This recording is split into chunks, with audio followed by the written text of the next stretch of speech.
কল্যাণী বিশ্ববিদ্যালয়ের অন্তর্গত সমস্ত কলেজগুলিতে যে সমস্ত ছাত্রছাত্রী এই বছর থার্ড সেমিস্টারে জিওগ্রাফি মেজর নিয়ে পড়াশোনা করছো, তোমাদের জন্য আজকে গুরুত্বপূর্ণ আলোচনাটি। এর আগের ভিডিওতে আমি তোমাদের থার্ড সেমিস্টারের ফাইনাল সাজেশন নিয়ে আলোচনা করেছিলাম, যেখানে তোমাদের বলেছিলাম যারা সারা বছর সারা সেমিস্টার ঠিক করে পড়োনি বা কারোর সিলেবাস কমপ্লিট হতে বিভিন্ন কারণে বাকি থাকতে পারে, তো তোমাদের জন্য অল্প কিছু প্রশ্ন, অনেক কম প্রশ্ন দিয়ে আমি একটা ফাইনাল সাজেশন দিয়েছিলাম এবং বলেছিলাম যে তোমাদের কয়েকটা ক্লাস আমি এখন কিছুদিন তোমাদের পরীক্ষার আগে পর্যন্ত করাবো। তো এই ক্লাসগুলো হবে মূলত তোমাদের রিভাইজড ক্লাস, যেখানে তোমরা সারা সেমিস্টার যেগুলো পড়েছো সেগুলোই আমি একটু সহজ করে বুঝিয়ে দেওয়ার চেষ্টা করব, যাতে তোমরা ভুলে না যাও। তোমরা পরীক্ষাতে এখান থেকে যেইভাবে প্রশ্ন আসুক তোমরা যেন লিখে আসতে পারো। তো আজকের সেই একটা টপিক হচ্ছে তোমাদের রিমোট সেন্সিং থেকে এফসিসি। তো এই এফসিসি কি জিনিস, এই এফসিসির সুবিধা অসুবিধা কি, এই এফসিসির কিভাবে তৈরি করা হয়, এটা সম্বন্ধে আজকে বিস্তারিত আলোচনা করব। তো তোমরা যারা এফসিসি সম্বন্ধে তোমাদের কোনো ধরনের মানে বুঝতে পারছো না বা কিছু শঙ্কা রয়েছে, তো আজকের ভিডিওটা দেখার পর তোমাদের ক্লিয়ার হয়ে যাবে। তো এফসিসির ফুল ফর্ম হচ্ছে false colour composite. False colour composite. False মানে হচ্ছে ছদ্ম বা ভুল বা মিথ্যা, এবং কালার মানে হচ্ছে রং, এবং কম্পোজিট মানে হচ্ছে মিশ্রণ। অর্থাৎ ছদ্ম কলার বা ছদ্ম রঙের বা ছদ্ম বা মিথ্যা রঙের মিশ্রণ। এই মিথ্যা রঙের মিশ্রণ বা ফলস কালার কম্পোজিট কি? এই ফলস কালার কম্পোজিটকে বোঝার আগে অবশ্যই আমাদেরকে ট্রু কালার কম্পোজিট সম্বন্ধে জানতে হবে। ট্রু কালার কম্পোজিট, এই ট্রু কালার কম্পোজিট কি জিনিস সেটা আগে বুঝতে হবে। তোমরা এই ছবিটা দেখো, এই ছবিটাতে দেখতে পাচ্ছ যে একটা আকাশ রয়েছে, কালো রঙের পাহাড় রয়েছে, হালকা গ্রে কালারের মৃত্তিকা রয়েছে, তার সাথে একটা নদী রয়েছে বা সমুদ্র বা মহাসাগর নীল রঙের, এবং তার সঙ্গে একটা গাছ দেখতে পাচ্ছ সবুজ রঙের। তো প্রকৃতপক্ষে কি হয়? প্রকৃতপক্ষে তো এই ধরনেরই হয়। আমরা কোনো একটা যদি মোবাইলে ছবি তুলি তাহলে আকাশের রং নীলচেই হয়, আবার পাহাড়ের রং কালো বা ধূসর বা খয়েরি রঙের হয়, আবার গাছের রং সবুজ হয়, এবং পানির রং বা জলের রং তোমাদের নীল হয়। তো এটা হচ্ছে তোমাদের প্রকৃত একটা অবস্থা, বা প্রকৃততে আমরা আমাদের এই প্রকৃতিকে যেইভাবে দেখি সেই রংটা হচ্ছে এই রংগুলো। এবার যদি ট্রু কালার কম্পোজিট হয়, যদি আমরা ছবি তুলি, আমাদের ফোন থেকে যদি ছবি তুলি, তাহলে কিন্তু এই ধরনের ছবি দেখা যাবে যে আকাশ নীল রঙের দেখা যাচ্ছে, পাহাড়গুলো কালো রং বা গ্রে কালারের দেখা যাচ্ছে, মৃত্তিকা হালকা ধূসর রং বা কোনো জায়গায় কালো বা কোনো জায়গায় লাল এই ধরনের দেখা যাবে, এবং গাছগুলো সবুজ রঙের দেখা যাবে। এবং কোনো ধরনের যদি জলাশয় থাকে, বিরাট জলাশয় থাকে, তাহলে সেটা সাধারণত সমুদ্র মহাসাগরের মতো নীল রঙের দেখা যাবে। তো ট্রু কালার কম্পোজিট মানে হচ্ছে এই যে প্রকৃতির আসল রংগুলি যেটা প্রকৃতপক্ষে রয়েছে, সেটাকে যখন সেই রঙেই ব্যবহার করে ছবি তৈরি করা হয় তখন সেটাকে বলা হয় ট্রু কালার কম্পোজিট।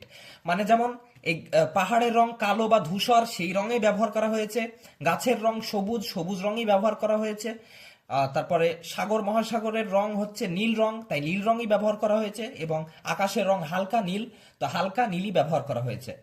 এবার এটা হচ্ছে ট্রু কালার কম্পোজিট, অর্থাৎ যেটা প্রকৃতিতে রয়েছে সেটাই কিন্তু ছবিতেই ব্যবহৃত হয়েছে। এবার ফলস কালার কম্পোজিটের ক্ষেত্রে কিন্তু ঘটনা উল্টে যায়। ফলস কালার কম্পোজিটে কি হয় যে আসল যে রংগুলো সেগুলোর পরিবর্তে অন্যান্য রঙের ব্যান্ড ব্যবহার করা। যেমন এখানে দেখো, এখানে আকাশের রং রয়েছে নীল, এটা হচ্ছে ট্রু কালার কম্পোজিট। কিন্তু এই ছবিটাতে দেখো, এখানে আকাশের রং দেখা যাচ্ছে হালকা কালো বা ধূসর রঙের।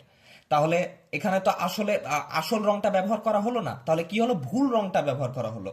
আবার দেখো, পাহাড়ের রং হচ্ছে কালো বা ধূসর, কিন্তু এখানে ব্যবহৃত করা হলো নীল রং, তাহলে এটাও মিথ্যা ব্যবহার করা হলো বা ভুল ব্যবহার করা হলো বা ছদ্ম ব্যবহার করা হলো। আবার গাছের রং হচ্ছে সবুজ, কিন্তু ব্যবহার করা হয়েছে লাল রং, তো এখানেও মিথ্যা ব্যবহার করা হলো। আবার জলের রং হচ্ছে গাঢ় নীল, সেখানে ব্যবহার করা হয়েছে কালো রং, এটাও ভুল। তো এটাই হচ্ছে false colour composite. False colour composite মানে হচ্ছে আসল যে প্রকৃত রং বা ট্রু কালার কম্পোজিট, সেটার পরিবর্তে অন্যান্য রঙের ব্যান্ড ব্যবহার করে সেই ছবিটাকে তৈরি করা বা স্যাটেলাইট ইমেজকে তৈরি করা, এটাকেই বলা হচ্ছে ফলস কালার কম্পোজিট। এটাই হচ্ছে মূল বিষয়, যে আমরা আসল যে রংটা তার পরিবর্তে অন্যান্য রং বা অন্যান্য ব্যান্ড ব্যবহার করে আমরা ছবিটাকে তৈরি করব। এটাই হচ্ছে ফলস কালার কম্পোজিটের মূল বিষয়। এই বিষয়টা যদি বুঝে নাও, বাদ বাকি এখান থেকে খুবই সহজ। এটাই হচ্ছে মূল বিষয়, যে আমরা ফলস কালার কম্পোজিট করার সময় বা তৈরি করার সময় প্রকৃত রঙের পরিবর্তে অন্যান্য রং ব্যবহার করব। এবার প্রকৃত রং কোনগুলো? প্রকৃত রং হচ্ছে RGB। RGB প্রকৃত রং হচ্ছে, ট্রু কালার হচ্ছে এই তিনটে, রেড, গ্রিন এবং ব্লু। এটাকে বলে RGB। তোমাদের যদি শর্ট প্রশ্ন আসে RGB বলতে কি বোঝায়, তাহলে তোমরা কি লিখবে? যে প্রকৃত যেই রং, যেটা আমরা চোখে দেখতে পাই, যেটা আমাদের ভিজিবল কালার। তোমাদের যখন আমি ইলেকট্রোম্যাগনেটিক রেডিয়েশন পড়িয়েছিলাম তখন বলেছিলাম ভিজিবল লাইটের মধ্যে তিনটি রং দেখা যায়, একটা হচ্ছে রেড, একটা হচ্ছে গ্রিন এবং একটা হচ্ছে ব্লু। এই রেড, গ্রিন এবং ব্লু যখন একসঙ্গে থাকে তখন হয় সাদা, এবং যখন বিচ্ছুরিত হয়ে যায় তখন রেড, গ্রিন এবং ব্লু হিসাবে দেখা যায়। যেমন আমরা রংধনুতে দেখতে পাই, রংধনুতে যখন একটা রং আলাদা হয়ে যায় তখন কি হয়? তখন সেখানে দেখা যায় যে বিভিন্ন রং, তার মধ্যে প্রধান রং হচ্ছে রেড, গ্রিন এবং ব্লু, অর্থাৎ লাল, সবুজ এবং নীল। এটাই হচ্ছে প্রকৃত কালার যা আমরা চোখে দেখতে পাই। এছাড়া আমরা অন্য কোনো রং চোখে দেখতে পাই না। তোমরা পৃথিবীর লাখ লাখ কোটি কোটি যতগুলো রং দেখেছো আজ পর্যন্ত, কালো এবং সাদা বাদে, সবগুলো হচ্ছে এই রেড, গ্রিন এবং ব্লু থেকে সৃষ্ট। হয় ব্লুর সাথে গ্রিন মিশেছে, হয় রেডের সাথে গ্রিন মিশেছে, অথবা রেডের সঙ্গে ব্লু মিশেছে, দিয়ে অন্যান্য রং তৈরি হয়েছে। কিন্তু প্রকৃত বা ট্রু কালার হচ্ছে এই তিনটে। তাই তোমাদের যদি প্রশ্ন আসে RGB কি, তাহলে RGB লিখবে যে ভিজিবল লাইটের মধ্যে বা ভিজিবল কালারের মধ্যে যে তিনটি রং রয়েছে, রেড, গ্রিন এবং ব্লু, এই তিনটাকে একত্রে বলা হয় RGB। তো এটা বোঝা গেল। এই RGB কেই কিন্তু আমরা অন্যান্য ব্যান্ডের সঙ্গে মিশিয়ে ফলস কালার কম্পোজিট তৈরি করি। যেমন এখানে দেখো, এখানে আমরা কি করেছি? আমরা এখানে এই আকাশটাকে দিয়েছি নীল থেকে হালকা গ্রে করে। তো এটাই হচ্ছে ফলস কালার কম্পোজিট। আমরা অন্যান্য রং ব্যবহার করব বা অন্যান্য ব্যান্ড ব্যবহার করব। এবার বিষয় হচ্ছে, এই ফলস কালার কম্পোজিট করার দরকার কি ছিল? এই বিজ্ঞানীদের এই রং নিয়ে গন্ডগোল করার দরকার কি ছিল, যে আমরা আসল ছবি না দিয়ে অন্য রঙের একটা একটা ঘিচিমিচি একটা ছবি দেব? এর কারণ কি? এটা কি কারণে করা হয়েছিল? এই বিষয়গুলো যদি বুঝে যাও তাহলে FCC তোমাদের কমপ্লিট। তো এবার আমরা আস্তে আস্তে এর ক্যারেক্টারিস্টিক্স এবং এর সুবিধা অসুবিধাগুলো জানার মাধ্যমে এই টোটাল চ্যাপ্টারটা বোঝার চেষ্টা করব। তো প্রথমেই আমরা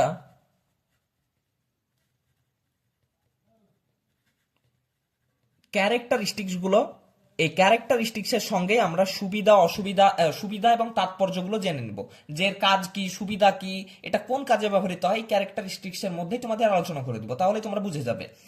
তো প্রথম ক্যারেক্টারিস্টিক্স হচ্ছে ব্যান্ড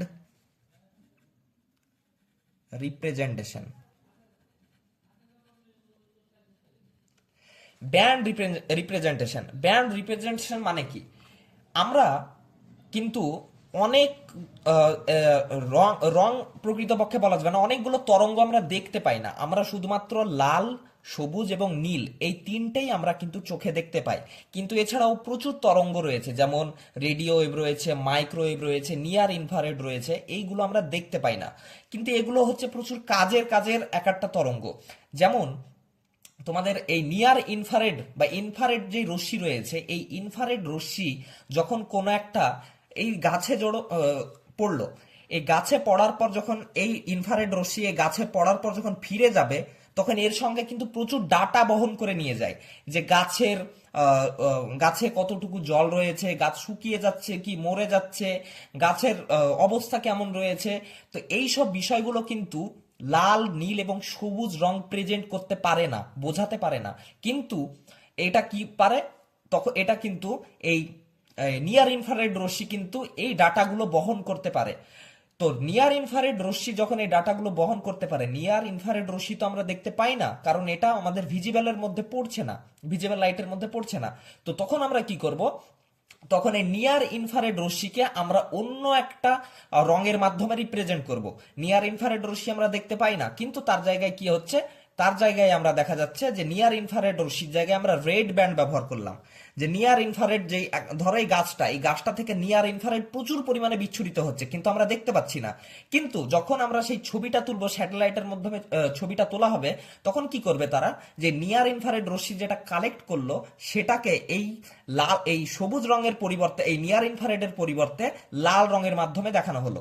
এবার এই লাল রঙের মাধ্যমে দেখানোর পর আমরা বুঝতে পারলাম যে আসলে এই গাছটার মধ্যে কোনো রোগ হয়েছে কি, এই গাছটার মধ্যে জল কতটুকু রয়েছে, গাছটা মরে যাচ্ছে কি, শুকিয়ে যাচ্ছে, বা গাছটা সতেজ আছে কি, বা বিশাল একটা ফসলের অঞ্চল, যে শস্য, এই শস্যর মাঠের ক্ষেত্রে এই শস্যতে কোনো ধরনের রোগ প্রতিরোধ হয়েছে কি, বা কোনো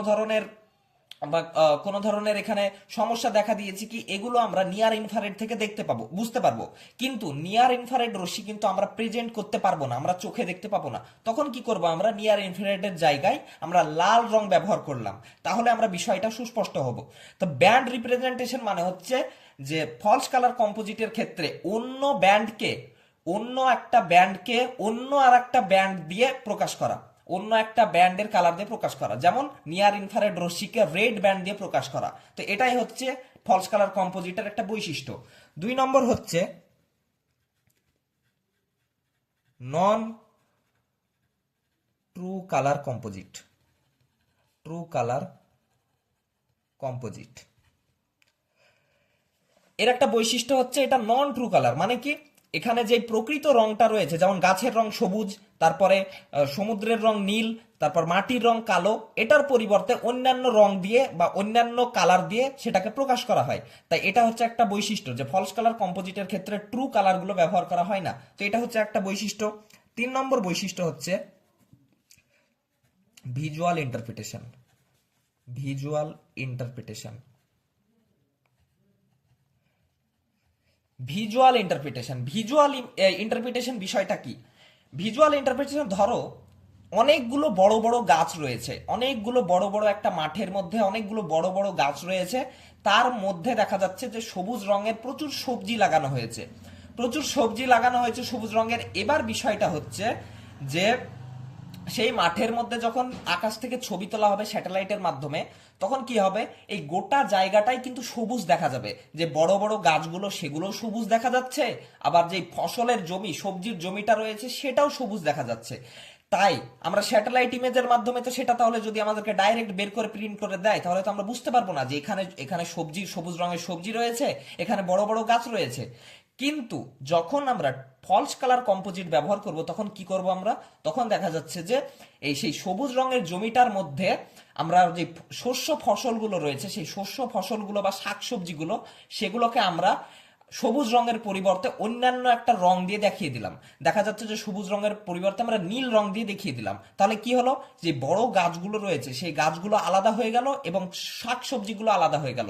তাহলে আমরা যখন ভিজুয়ালি চোখ দিয়ে তখন ছবিটা দেখবো, তখন বুঝতে পারবো যে আচ্ছা, এখানে নীল রঙের জায়গাটা রয়েছে, মানে এটা হচ্ছে আলাদা আলাদা। এবার কি, এটা হচ্ছে তখন তোমাকে বলে দিবে যে এটা হচ্ছে এখানে নীল রং দিয়ে দেখানো হয়েছে শাকসবজিগুলো, এবং সবুজ রং যেটা রয়েছে সবুজ রং দিয়ে দেখানো হয়েছে সেই বড় গাছগুলোই। তাহলে ফলস কালার কম্পোজিট তৈরি হয়ে গেল। আমরা অন্য একটা রং ব্যবহার করলাম, দিয়ে আমরা ভিজুয়ালি চোখ দিয়ে দেখে বুঝতে পারলাম, আমরা আলাদা করতে পারলাম যে এটা হচ্ছে শাকসবজি এখানে লাগানো হয়েছে, আর ওখানে বড় বড় গাছ রয়েছে। তাহলে এটা গেল। আবার কি হয়, আবার অনেক সময় দেখা যায় যে যে ইয়েগুলো কি যে বলছে, সেটেলমেন্ট গুলো রয়েছে, কোনো জায়গায় দেখা যাচ্ছে যে বড় বড় শহরের পরই শুরু হয়ে গেছে ছোট ছোট গ্রাম। এবার দেখা যাচ্ছে যে শহরের পাশে পাশে গ্রামগুলো রয়েছে, তাই শহর থেকে গ্রামগুলোকে আলাদা করে আমরা দেখতে পাচ্ছি না বা বুঝতে পারছি না স্যাটেলাইট ছবির মাধ্যমে। তো তখন কি করলো, স্যাটেলাইট সেই অন্য একটা ব্যান্ড ব্যবহার করলো, যে দেখা যাচ্ছে যে কালো রঙের ঘরগুলো দেখা যাচ্ছে, তো কালো রঙের ঘরগুলোকে লাল করে দিল। যে লাল করে দেওয়ার পর বললো যে লাল রংটা হচ্ছে আরবান সেটেলমেন্টের জন্য, আরবান মানে হচ্ছে শহুরে অঞ্চলের জন্য বা নগর অঞ্চলের জন্য হচ্ছে লাল রং ব্যবহার করেছি, এবং কালো রংটা এবং সবুজ রং ব্যবহার করেছি আমরা ইয়ের জন্য, কি যে বলছে গ্রামীণ রুরাল সেটেলমেন্টের জন্য বা গ্রামীণ বসতির জন্য। তাই দুটো আলাদা হয়ে গেল। কিন্তু আকাশ থেকে যখন হাজার হাজার কিলোমিটার উঁচু থেকে ছবিটা তুলবে, তখন তো আমি আর তুমি চোখে দেখে ডাইরেক্ট বুঝতে পারবো না। কিন্তু যখন অন্য রং ব্যবহার করা হবে, তখন আমরা দুটোকে কিন্তু আলাদা করতে পারবো। তো এটাই হচ্ছে ভিজুয়াল ইন্টারপ্রিটেশন, যে আমরা সহজে চোখের মাধ্যমে দেখে একটা জিনিস থেকে অন্য একটা জিনিসকে আলাদা করতে পারবো। তো আশা করছি এই বিষয়টা বুঝে গেছো। এবার 4 নম্বর এর বৈশিষ্ট্য, বৈশিষ্ট্যর সঙ্গে সঙ্গে এগুলো হয়ে যাচ্ছে, অ্যাপ্লিকেশন বা ব্যবহার সুবিধা এগুলো হয়ে যাচ্ছে। আমি শুধু অসুবিধাগুলো আলাদা করে পয়েন্ট করে তোমাদের বুঝিয়ে দিচ্ছি। এগুলোই হচ্ছে তোমাদের সুবিধা, এগুলোই হচ্ছে অ্যাপ্লিকেশন বা ব্যবহার, এগুলোই হচ্ছে ক্যারেক্টারিস্টিক্স। এবার 4 নম্বর হচ্ছে vegetation and moisture analysis. Vegetation and moisture, vegetation মানে হচ্ছে বললাম স্বাভাবিক উদ্ভিদ। আমি তোমাদের উদাহরণটা দিলাম যে অনেকগুলো গাছের মধ্যে কিছু কিছু জায়গায় ছোপ ছোপ ছোপ ছোপ করে শাকসবজি চাষ করা হয়েছে, কিন্তু আকাশ থেকে দেখা যাচ্ছে যে গোটা জায়গাটাই সবুজ। তাহলে আমরা দুটোকে আলাদা করতে পারছি না, কিন্তু দেখা যাচ্ছে যে আমরা একটা জিনিসকে অন্য একটা রঙে ব্যবহার করলাম, যে শাকসবজিটাকে লাল রঙে এবং সেই বড় বড় গাছগুলোকে আমরা লাল রঙে নীল রঙে ব্যবহার করলাম, তাহলে দুটো আলাদা হয়ে গেল। তো এটাই হচ্ছে ভেজিটেশনকে, মানে স্বাভাবিক উদ্ভিদকে একে অপরের থেকে আলাদা করার জন্য, বোঝার জন্য, তাদের বিভিন্ন রোগ প্রতিরোধ, তারপরে তাদের অবস্থা ইত্যাদি জানার জন্য ফলস কালার কম্পোজিট ব্যবহার করা হয়। আবার ময়েশ্চার, ময়েশ্চার মানে হচ্ছে আর্দ্রতা, সেটা মাটির আর্দ্রতা হোক বা গাছের আর্দ্রতা হোক বা যে কোনো জায়গার আর্দ্রতা বোঝার জন্য, আর্দ্রতা মানে ভিজে থাকা, সেটা বোঝার জন্য কিন্তু ফলস কালার কম্পোজিট ব্যবহার করা হয়। যে দেখা যাচ্ছে যে একটা জায়গায় মরুভূমি রয়েছে এবং মরুভূমির আর এক পাশেই রয়েছে একটা মানে বিশাল বৃষ্টিপাত হলো। এবার তুমি তো আকাশ থেকে ছবি তুললে তো তুমি বুঝতে পারবে না যে এখানে মরুভূমির পাশে, মরুভূমিতে লাল রঙের মৃত্তিকা এবং পাশে দেখা যাচ্ছে যে সেম ধরনের মাটি দেখা যাচ্ছে, কিন্তু সেখানকার আর্দ্রতা তো আমরা বুঝতে পারছি না। কিন্তু যখন আমরা অন্য একটা ব্যান্ড থেকে প্রতিফলিত হয়ে যাওয়া রশ্মিকে গ্রহণ করব এবং দেখব যে এই এখানে বৃষ্টিপাত হয়েছে এবং এই জায়গাটা ভেজা এবং মরুভূমির জায়গাটা শুকনো, তখন আমরা দুটোকে আলাদা করতে পারবো। তাই সেক্ষেত্রেও কিন্তু ফলস কালার কম্পোজিট ব্যবহার করা হয়। আবার 5 নম্বর হচ্ছে ল্যান্ড ইউজ। ল্যান্ড ইউজ জানার জন্য যে কোন জায়গায় শাকসবজি রয়েছে, কোন জায়গায় বনভূমি রয়েছে, কোন জায়গায় কৃষিক্ষেত রয়েছে, কোন জায়গায় সেটেলমেন্ট রয়েছে, কোন জায়গায় স্টেডিয়াম রয়েছে, এই বিষয়গুলোকে আলাদা আলাদা করে দেখার জন্য আমরা আলাদা আলাদা যদি রং ব্যবহার করি, তাহলে কি হয়, আমরা প্রত্যেকটা জিনিসকে মানে সুস্পষ্টভাবে বুঝতে পারবো। কিন্তু দেখা যাচ্ছে যে ওই একই রং হাজার হাজার কিলোমিটার উঁচু থেকে স্যাটেলাইট থেকে তুলে দিচ্ছে, তখন ঘিচিমিচি পেকে যাবে যে এটার সঙ্গে কি, এটা কি, এটা কি, এটা আমরা বুঝতে পারবো না। কিন্তু যখন আলাদা আলাদা রং দিয়ে বোঝানো হবে, তখন আমরা বুঝতে পারবো যে আচ্ছা এই জায়গাটা হচ্ছে বনভূমি, এই জায়গাটা হচ্ছে কৃষিক্ষেত, এই জায়গাতে সেটেলমেন্ট বা বসতিগুলো রয়েছে, এই জায়গাতে জলাশয় রয়েছে, তখন আমরা ল্যান্ড ইউজটা বা ভূমি ব্যবহারটা আমরা বুঝতে পারবো সেই অঞ্চলের। তাই এটা এখানেও অনেকটা ব্যবহৃত হয় ফলস কালার কম্পোজিট। এবার 6 নম্বর বিষয় হচ্ছে water body detection. Water body detection, water body detection, water body মানে হচ্ছে জলজ বডি, যেমন নদী, সমুদ্র, মহাসাগর। তো এই যে এই নিয়ার ইনফ্রারেড রশ্মি বা এনআইআর রশ্মি, নিয়ার ইনফ্রারেড রশ্মি, এই নিয়ার ইনফ্রারেড রশ্মি কিন্তু যখন সমুদ্র বা মহাসাগরে পড়ে, তখন কিন্তু সমুদ্র বা মহাসাগরে এটাকে অনেক বেশি শোষণ করে নেয়। সবুজ উদ্ভিদ যেমন এই নিয়ার ইনফ্রারেড রশ্মিকে অনেক বেশি বিচ্ছুরণ করে বা প্রতিফলিত করে, ততটা কিন্তু ওয়াটার বডি বা জলজ বডিগুলো সমুদ্র মহাসাগরগুলি প্রতিফলন করতে পারে না। তারা কি করে, অনেকটা বেশি শুষে নেয়। এই শুষে নেওয়ার ফলে কি হয়, এই যে ওয়াটার বডিগুলো, এই ওয়াটার বডিগুলো কিন্তু কালো রঙের দেখা যায়। এই দেখো এখানে আমি কালো করেছি, এই কালো রঙের দেখা যায়। তাই আমরা সহজেই বুঝতে পারি যে ওয়াটার বডি কতটা ছড়িয়ে রয়েছে, এর বাউন্ডারি কতটা, এই জায়গাগুলো আমরা বুঝতে পারি যে কোন জায়গায় আমাদের নদী রয়েছে, কোন জায়গায় নালা রয়েছে, কোন জায়গায় হ্রদ রয়েছে, কোন জায়গায় সমুদ্র রয়েছে, কোন জায়গায় মহাসাগর রয়েছে, এই বিষয়গুলো আমরা বুঝতে পারি। তো এটা এই ক্ষেত্রে ব্যবহৃত হয়, ওয়াটার বডি ডিটেকশনের ক্ষেত্রে ব্যবহৃত হয় ফলস কালার কম্পোজিট। আবার 7 নম্বর যদি বলি সয়েল ডিস্ট্রিবিউশন।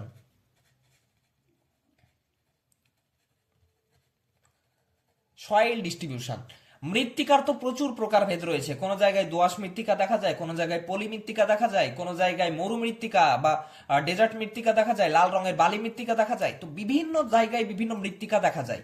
আবার দেখা যাচ্ছে যে পশ্চিমবঙ্গ, এই পশ্চিমবঙ্গের ভিতরেই কিন্তু মানে একবারে দার্জিলিং থেকে শুরু করে একবারে দীঘা পর্যন্ত, একবারে বঙ্গোপসাগর পর্যন্ত প্রচুর ধরনের মৃত্তিকা দেখা যায়।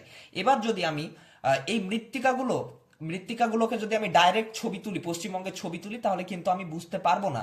কিন্তু দেখা যাচ্ছে প্রত্যেকটা মৃত্তিকার প্রকারভেদকে আমি আলাদা আলাদা রঙে দেখালাম। দেখা যাচ্ছে যে আমি দোআঁশ মৃত্তিকা যেটা, সেটাকে কালো রঙে দেখালাম, পলি মৃত্তিকা সেটাকে সবুজ রঙে দেখালাম।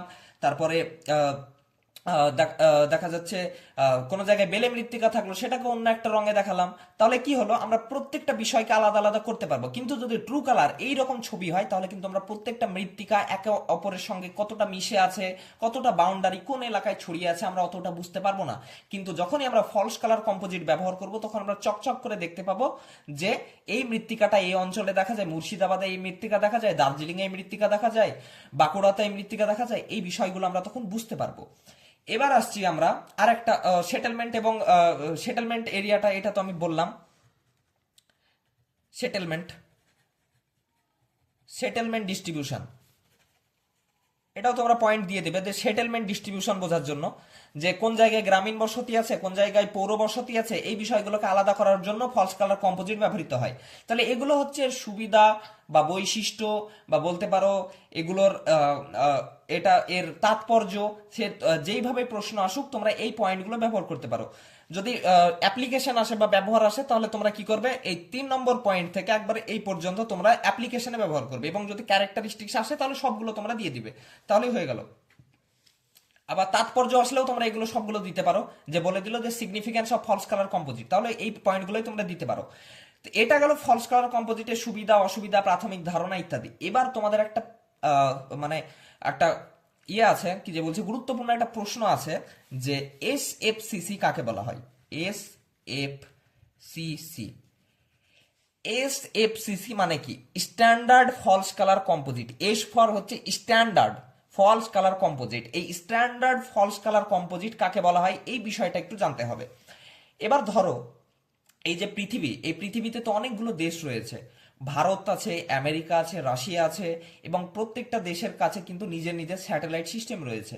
যেমন ভারতের কাছে ইসরো আছে, তারপরে ইয়ের কাছে আমেরিকার কাছে নাসা রয়েছে, তারপরে আর রাশিয়ার কাছে আলাদা স্যাটেলাইটের রয়েছে, তাদের স্যাটেলাইট সিস্টেম হচ্ছে গ্লোনাস রয়েছে, তারপরে আমেরিকার কাছে জিপিএস রয়েছে। তো এরা যখন কোনো জায়গায় ছবি তুলে এবং ফলস কালার কম্পোজিট তৈরি করে, তখন প্রত্যেকটা জায়গার যখন আলাদা আলাদা হয়ে যায়, যেমন দেখা যাচ্ছে রাশিয়া অন্যান্য রং ব্যবহার করলো, তারপরে ভারত আলাদা আলাদা রং ব্যবহার করলো, তারপরে আমেরিকা আলাদা আলাদা রং ব্যবহার করলো, তাহলে কি হয়, রঙের আলাদা আলাদা হয়ে যায়, যে যার যেটা মন গেল সেই রঙে ব্যবহার করলো। তো কি হয়, সাধারণ মানুষ বা সাধারণ বিজ্ঞানী বা সাধারণ ছাত্র যারা এই বিষয়গুলো নিয়ে রিসার্চ করে, যেগুলো কাজে লাগবে এগুলো ব্যবহার করার জন্য, তারা বুঝতে পারে না যে এই নীল রংটা কিসের জন্য দেখানো হয়েছে, এই সবুজ রংটা কিসের জন্য দেখানো হয়েছে, এই লাল রংটা কিসের জন্য দেখানো হয়েছে, বুঝতে পারা যায় না।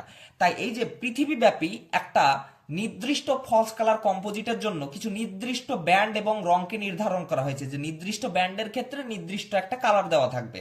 তাহলে কি হবে, সাধারণ মানুষ যারা বা অসামরিক কাজে ব্যবহৃত হয়, সামরিক কাজ মানে হচ্ছে ডিফেন্স সিস্টেম, যে সেগুলোর জন্য সবার নির্দিষ্ট আছে, তারা নিজের মতো করে তৈরি করে, সেগুলো সাধারণ মানুষ জানে না। যেমন আমেরিকা তাদের জন্য সামরিক কাজের জন্য যে রংগুলো ব্যবহার করবে, ফলস কালার কম্পোজিট ব্যবহার করবে, সেগুলো কিন্তু কোন রং দিয়ে কোন জিনিসটাকে বোঝাচ্ছে কিন্তু তারা বলবে না। কিন্তু যখন সাধারণ কাজের জন্য ব্যবহৃত হবে, স্বাভাবিক কাজের জন্য, তখন কিন্তু সেই বিষয়গুলো ঘিচিমিচি যেন না পেকে যায়, তাই একটা নির্দিষ্ট পৃথিবীব্যাপী রং নির্ধারণ করে দেওয়া হয়েছে, যে এই ব্যান্ডগুলির জন্য এই এই রংগুলো ব্যবহার হবে। তো এগুলোকে এই ধারাটাকেই বলা হয় এসএফসিসি, বা এটা বিষয়টাকেই। তো এসএফসিসি বা স্ট্যান্ডার্ড ফলস কালার কম্পোজিটের ক্ষেত্রে 3টি বিষয়কে দেখা হয়। একটা হচ্ছে নিয়ার ইনফ্রারেড, NIR। এই নিয়ার ইনফ্রারেড রশ্মি বিভিন্ন বিষয় থেকে যখন বিচ্ছুরিত হয়, যেমন থেকে বিচ্ছুরিত হচ্ছে, গাছ থেকে বিচ্ছুরিত হচ্ছে, তারপরে সমুদ্র মহাসাগর থেকে বিচ্ছুরিত হচ্ছে। তো এই ব্যান্ডটাকে যখন সেই স্যাটেলাইটের সেন্সর ধরে, তখন নিয়ার ইনফ্রারেডকে তো আমরা চোখে দেখতে পাই না। তো এই নিয়ার ইনফ্রারেডের বদলে কোন রশ্মিকে করা যাবে, কোন রংকে ব্যবহার করা যাবে, তখন নিয়ার ইনফ্রারেডের জায়গায় গোটা বিশ্বব্যাপী এসএফসিসির ক্ষেত্রে ব্যবহার করা হয় রেড কালারকে। রেড কালারকে ব্যবহার করা হয়। অর্থাৎ নিয়ার ইনফ্রারেড রশ্মি থেকে যে ডাটাটা এলো বা যে ছবিটা গ্রহণ করা হলো সেটা তো মানুষ দেখতে পাবে না, তখন কি হবে, তখন কি করবে যে ওই ডাটাটাকে বা ওই বিষয়টাকে ওই ছবিটাকে লাল রঙের মধ্যে প্রকাশ করা হবে। যেমন এই গাছের ক্ষেত্রে এখানে যদি নিয়ার ইনফ্রারেড আসে তাহলে কি হবে, তাহলে যদি নিয়ার ইনফ্রারেড ডাটা কালেকশন করে যাওয়ার পর তো আমরা সেটা দেখতে পাবো না, কিন্তু দেখা যাচ্ছে যে আমরা সেই নিয়ার ইনফ্রারেডটাকে চেঞ্জ করে আমরা রেড রেড রঙে প্রকাশ করলাম, তাহলে আমরা দেখতে পাবো যে গাছটা লাল রঙের। তো এই বিষয়টা হচ্ছে নিয়ার ইনফ্রারেডের ক্ষেত্রে রেড কালার ব্যবহৃত করা হয়। এবার 2 নম্বর হচ্ছে রেড ব্যান্ডের ক্ষেত্রে। পৃথিবীতে তো বিভিন্ন রেড রঙের লাল রঙের জিনিস রয়েছে, যেমন তোমার ইয়ে কি যে বলছে মরুভূমি, মরুভূমির ক্ষেত্রে লাল বালি দেখা যায়। তো এই মরুভূমির এই রংটাকে কিভাবে কোন রঙে চেঞ্জ করা যাবে, তো রেড ব্যান্ডের ক্ষেত্রে কি করা হয়, রেড ব্যান্ডের ক্ষেত্রে গ্রিন কালার ব্যবহৃত করা হয়। অর্থাৎ রেড ব্যান্ডটাকে গ্রিন কালারে চেঞ্জ করে দেওয়া হয়। যেমন মরুভূমিটাকে যদি স্ট্যান্ডার্ড ফলস কালার কম্পোজিট অনুযায়ী ছবি তৈরি করা হয় তাহলে মরুভূমিটাকে দেখা যাবে সবুজ রঙের। আবার গ্রিন, এই গ্রিন ব্যান্ডটাকে ব্যবহার করা হয় ব্লু রং দিয়ে, ব্লু কালার দিয়ে। যেমন যেমন তোমাদের গ্রিন রঙের বিভিন্ন বিষয় রয়েছে, যেমন গাছপালা রয়েছে, আরো বিভিন্ন জায়গা রয়েছে। তো সেগুলো যখন গ্রিনটা ছড়িয়ে যায় তখন সেটাকে ব্লুতে ব্যবহার করা হয়। তাহলে এই যে 3টি বিষয়, যে নিয়ার ইনফ্রারেডকে রেড দিয়ে, রেডকে গ্রিন দিয়ে এবং গ্রিনকে ব্লু দিয়ে, এই যে বিষয়টা, এই ব্যান্ডগুলোকে এই রঙে প্রকাশ করা হয়, এটাকে বলা হয় স্ট্যান্ডার্ড ফলস কালার কম্পোজিট। বিশ্বব্যাপী এই ফলস কালার কম্পোজিটের ক্ষেত্রে এই নিয়মটা বা এই ব্যান্ডের ক্ষেত্রে এই রঙগুলো ব্যবহার করে ফলস কালার কম্পোজিট করা হয়। তাহলে কি হয়, সাধারণ মানুষ বুঝতে পারে। আমার যেমন মুখস্থ হয়ে গেল যে নিয়ার ইনফ্রারেড রশ্মি যেখানে যেখানে দেখা যাবে সেখানে সেখানে রেড ব্যান্ড ব্যবহৃত, রেড কালার ব্যবহৃত হয়েছে। তাই রেড কালার আমি যেটা দেখবো তাহলে আমি বুঝতে পারবো যে এখান থেকে নিয়ার ইনফ্রারেড ছড়িয়ে এসেছে। যেমন নিয়ার ইনফ্রারেড যদি আমরা দেখি যে রেড ব্যান্ড বেশি, রেড রঙের মেলা কিছু দেখি, তাহলে আমরা বুঝতে পারবো যে নিয়ার ইনফ্রারেড গাছ থেকে বেশি ছড়ায়, গাছপালা থেকে বেশি ছড়ায়। তাই বুঝতে পারবো যে এখানে গাছপালা রয়েছে, তা এটা বুঝতে পারবো। আবার দেখা যাচ্ছে যে এখানে মরুভূমি রয়েছে, লাল রঙের মরুভূমি, কিন্তু এখানে লাল রঙের দেখা যাচ্ছে না, সবুজ রঙের দেখা যাচ্ছে। তাহলে আমি কি বুঝতে পারবো যে সবুজ রঙের দেখা যাচ্ছে মানে এখানে মরুভূমি বা লাল রঙের কিছু একটা রয়েছে, তাহলে আমি সহজে বুঝতে পারবো। তো এই বিষয়গুলোই হচ্ছে এখানকার মূল আহ, ই তো এটা হচ্ছে স্ট্যান্ডার্ড ফলস কালার কম্পোজিটের ক্ষেত্রে এটা গেল। এবার আমরা এফসিসির কিছু কিছু আমরা দেখবো, কি যে বলছে অসুবিধাগুলি দেখবো। অসুবিধাগুলি কি কি, limitation, limitation standard false colour কম্পোজিটের কিছু লিমিটেশন হলো, 1 নম্বর,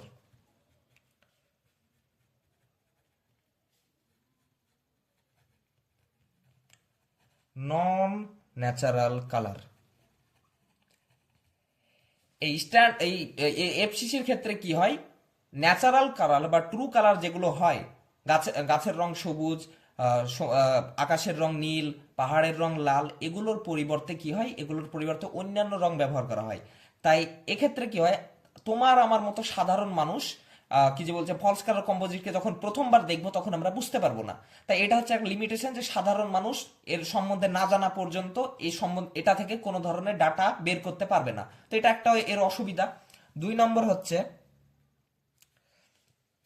এক্সপার্ট ইন্টারপ্রিটেশন।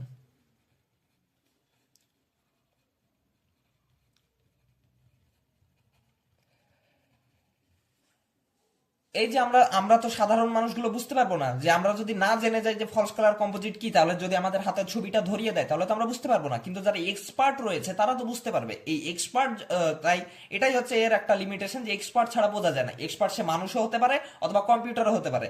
তাই সহজে সাধারণ মানুষ দেখতে পারে না বা বুঝতে পারে না, বিষয় দুটো অনেকটা সমান। তাই এক্সপার্টের ইউজ দরকার, এটা হচ্ছে একটা লিমিটেশন। 3 নম্বর হচ্ছে সেনসিটিভ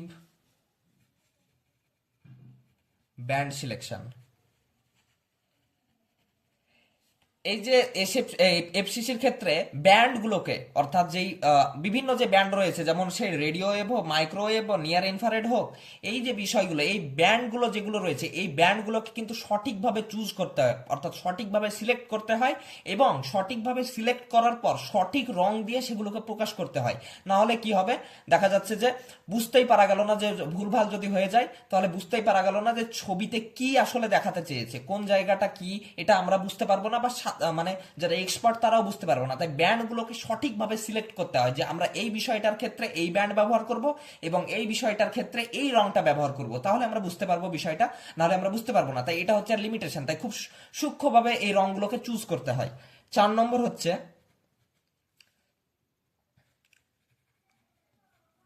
কমপ্লেক্স প্রসেস। এই যে এই এই ইয়েটা এই এফসিসি কিন্তু খুব একটা মানে সহজ বিষয় নাই। এফসিসির ক্ষেত্রে অনেক বিষয়কে মাথায় রেখে কাজ করতে হয়, কোন রংটা কোন ব্যান্ডগুলো ব্যবহার করতে হবে, কোন জায়গার চিত্রটা কিভাবে রিপ্রেজেন্ট করতে হবে, কম্পিউটার প্রসেসিং ইত্যাদির ক্ষেত্রে প্রচুর জটিল ব্যবস্থাপনা রয়েছে। এই জটিল ব্যবস্থাপনার কারণে এটা একটা কমপ্লেক্স প্রসেস হয়ে যায়। তাই এটা হচ্ছে একটা লিমিটেশন বা অসুবিধা। 5 নম্বর এবং শেষ একটা পয়েন্ট দিয়ে দিবে, limited for visual interpretation।